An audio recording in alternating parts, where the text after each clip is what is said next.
let me ask you this question. Because I used to think it was my life's mission to help people achieve financial freedom through Real Flow and Lead Flow and our coaching companies. Like, how can people be financially free through real estate investing? Now, as I look back over the past decade, especially, so many people who've achieved a lot of financial success have little to no success in the other key areas of their life. So yes, there's a science to financial freedom, to building a business, to growing a portfolio. There's science behind better relationships, or science behind, incredible health. But I think there's an art to putting this all together, to actually living an incredible life. And that's the beauty. And that's sort of what our mission is today, is to start talking to everyone that's important to us about how to balance that financial freedom with health, with relationships. So I'm gonna put you on the spot here for a second. When we look at health, when you think of health, everything that most of what you just mentioned is physical health, right? Your biomarkers and your weight and your energy and the physical health, your diet, your exercise, your sleep can absolutely impact. Those are the big three when it comes to physical health. Let's back up and look at health as a core, because mental health sits at the core of just improving your health or having great health. And that's what we want, right? A lot of mentally healthy, mentally strong people are also physically healthy, okay? But it's absolutely possible to be physically healthy and not that mentally strong. You can be very mentally weak. Definitely. Okay. So that's why I say it's mental health first. And then there's this connector that sits in between mental and physical health. And that's our environmental health. How do we optimize our environments? And like, could be something as simple as your bed. Is your mattress good? So many people complain about the lack of good sleep that they get, but they won't spend $300, $400, $500 on a new mattress from Amazon. And you can find a good mattress for that cheap. Yeah, you can spend $3-4 grand, but the point is, you need to optimize and almost be a life scientist a little bit to figure out what works for you. That's exactly what you did as a real estate investor. You, for the past 10 years, you've been experimenting with all the different business models. So let's talk about mental health.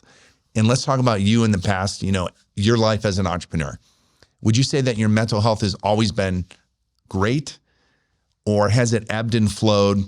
And are you do you have a very specific morning routine that you stick to religiously right now? So that's a 2-part question.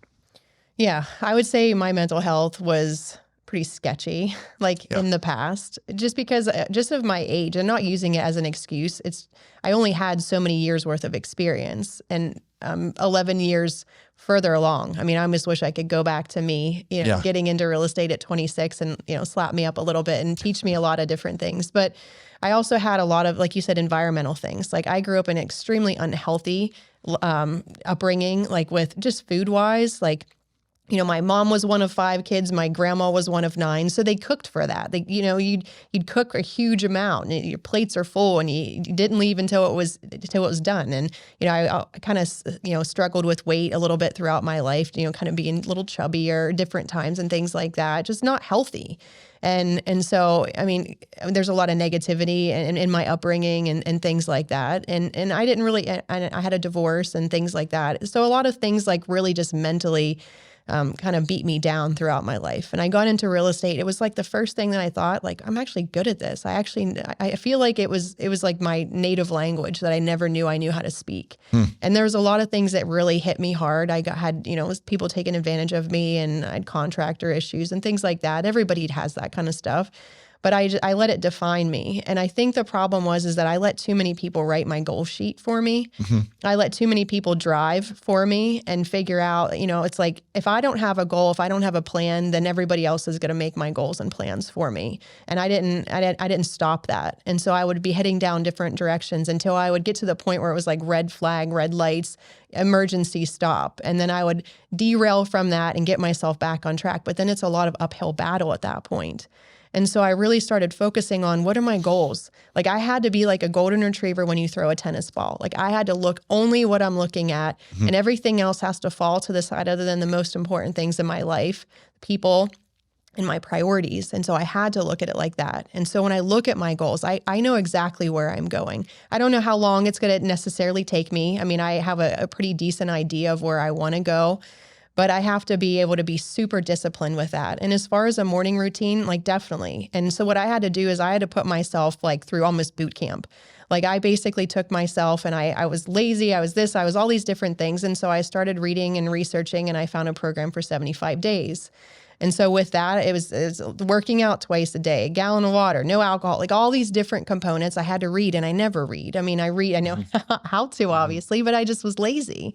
And I had to figure out, how do I shape my life? And so that was like drill sergeant. And I did it and I passed it and I had success, but I didn't really know how to eat well. I just basically knew what to take out, but I didn't know what to put in. And so again, if you're fueling your body, I mean, you have to change your mindset from food to fuel. And it has to be like that. Like, do you want to put in like cakes and cookies and alcohol? No, like that's not good fuel for your body. And so so then basically the next year I started focusing again. I did the 75 days.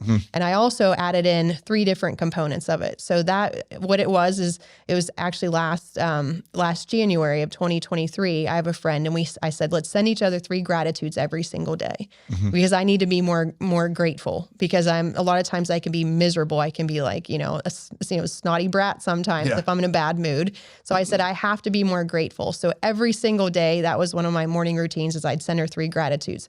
It may sound silly, but one of my tasks, because I did the 75 days the year before. 75, like the year later, I did it again, but I added the 3 gratitudes. I added a social media post because I wanted to be able to reach out to people, inspire other people. And the last one, it sounds silly, but was making my bed. And I mean, because read all the stats, like people who make their bed are going to be more successful. And so that was something that was super important for me. And then after I did the 75 days, where I failed the first time was after the 75 days, the next day I had a beer. Like I very rarely drink, but I was with people and I fell right back. And like, it wasn't the alcohol part of it. Like I could give that up forever and not care, but it was like being lazy, eating crappy. And it was like all the different things that make you into the lazy version of yourself. And so then after I did the 75 days, the second time around, I basically said, look, I need to find something else. Like I need another addiction, because everybody has a little addiction part of them. It may be food, it may be social media, whatever it may be. Self-medicate. But I had to figure out, because otherwise I'm going to be lazy again. And I know me, like I know me the best. So that's when I found a partner. We started running, and then I'm like, I'm going to do a 5K. And then I'm going to do a 6.6K, and then I was running in the cold, and then I was running on the treadmill in the winter time. And then, now here I am running out in the cold snow, and I never have been out. Like when I did the 75 day stuff, it was always like in springtime, because I was like a fair weather fan. And so then I started focusing then on running and doing different things. But like my morning routine, I started making, eggs with spinach. And I said to my trainers, I'm like, how do you even cook? How do you cook spinach? Yeah. Like, what do you do with that? Yeah. So then I would add in like different type of meats and deer meats. And I'm like, I never eat this stuff. Like, but then all of a sudden it's like, you feel so much better, and you don't realize how crappy you felt until you don't feel like that anymore. Yeah. So it's amazing. If you eat right, you don't you feel good, and you eat bad, it tastes good. Right. So it sends that dopamine rush, but you don't feel good, right? So if you can disassociate, or actually connect how you're going to feel in a few minutes to what you're putting in your body, then that's a good way to sort of use fuel instead of just food.